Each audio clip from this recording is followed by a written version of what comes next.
Okay, so this is part 2 of the correlation between hours studied and score on a quiz. So here's all the data that we calculated in part 1. We've got our sums, ends, and means for x and y, and we've got our sums for xy, x squared, and y squared. So now what we're going to do is we're going to calculate a few of our variances. So the first variance we're going to calculate is the variance of x. All right, and the formula for this is the sum of the x squareds minus the sum of the x's squared divided by n. Now pay attention to where I put the parentheses. It's the sum of the x squareds minus the sum of the x's squared, and then just that second piece is divided by n. All right, so the sum of the x squareds, that's right here, it's 52.5. We're going to subtract from that the sum of the x's, which is 16. We're going to square that and divide just that second piece by n, which is 8. All right, so we've got 52.5 minus 16 squared over 8. And when we do the math on that, that equals 20.5. All right, so one important note here, the variance of x should only ever be a positive number. So if you calculate a negative number here, you have done something wrong.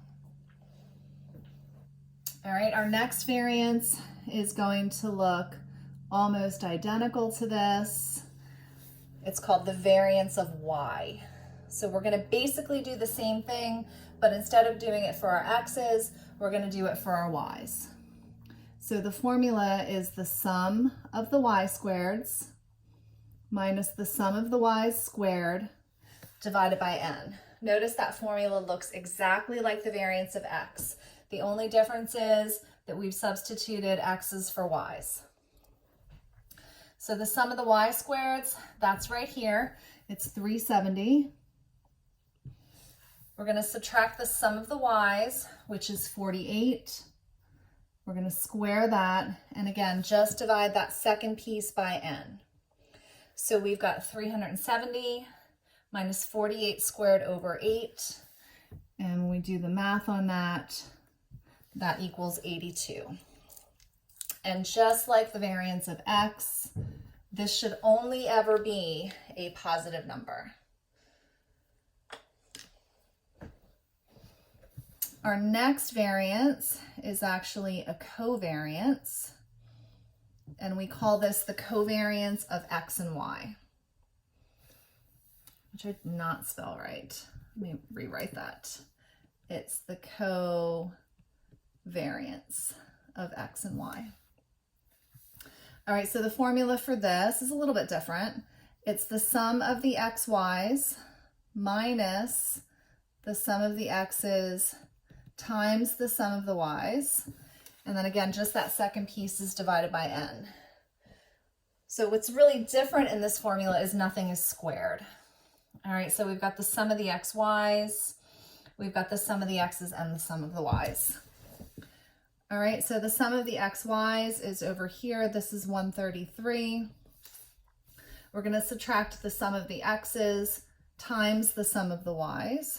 So 16 times 48, again, dividing just that last piece by 8, and that equals 37. All right, now importantly, the covariance could be positive or negative. And the sign on the covariance is going to give you an indication of whether we have an upward leaning or a positive correlation, a downward leaning or a negative correlation.